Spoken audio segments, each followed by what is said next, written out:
The only people who don't want to disclose the truth are people with something to hide. And so Hollywood was portrayed as patriotic. How often does that happen? And so that was a no-brainer that Argo was going to win. And see, this was a snub for Obama because his campaign ad was Zero Dark 30. How he got bin Laden. It didn't win. And since for some reason Hollywood's mad at Steven Spielberg, I think it's Steve Jobs syndrome. From what I've been able to gather, folks, Hollywood really down on Spielberg because he's won too much and he's too rich and he's arrogant and all that. And so nobody likes Spielberg as a scuttlebutt. So Obama's semi-autobiographical movie, Lincoln, didn't win.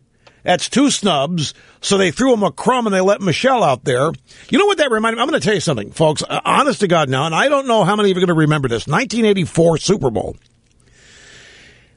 Apple Computer ran what may be, and you can't find this ad on the internet, I'm told. You can't. I'm sure somebody's got it. And if we can find a link to it, we will. Today we celebrate the first glorious anniversary of the Information Purification Directives. We have created, for the first time in all history, a garden of pure ideology, where each worker may bloom, secure from the pests, obeying contradictory thoughts. Purification of the laws is more powerful a weapon than any fleet or army on earth. We are one people, with one will, one resolve, one cause. Our enemies shall talk themselves to death, and we will bury them with their own confusion. We shall prevail. On January 24th, Apple Computer will introduce Macintosh. And you'll see why 1984 won't be like 1984. Will. Maybe one of the, well, if not the best, one of the most impactful Super Bowl ads ever, called 1984. And this was the year that Apple introduced the Macintosh computer.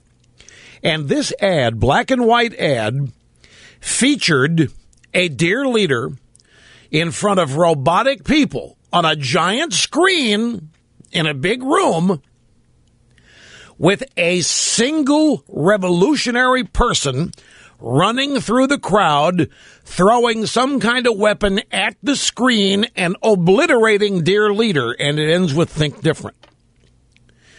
And when I saw Moochelle Obama and that giant, I mean, she dwarfed Nicholson. If you look at that, if you saw it, that screen on that stage, Moochelle and the military people, gosh,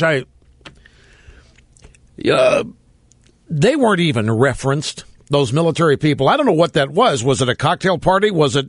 I think they were props. Anyway, she looked bigger than, I mean, much more bigger than life. I mean, she looked like anybody would have. Don't misunderstand it. Look, just one bite and swallow that whole room. That's how big.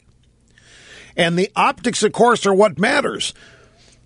And I thought of 1984. Thought that Obama, the Macintosh ad from the Super Bowl in 1984, were exact type of scenario. Except Michelle Obama was actually the dear leader of this obviously a totalitarian state.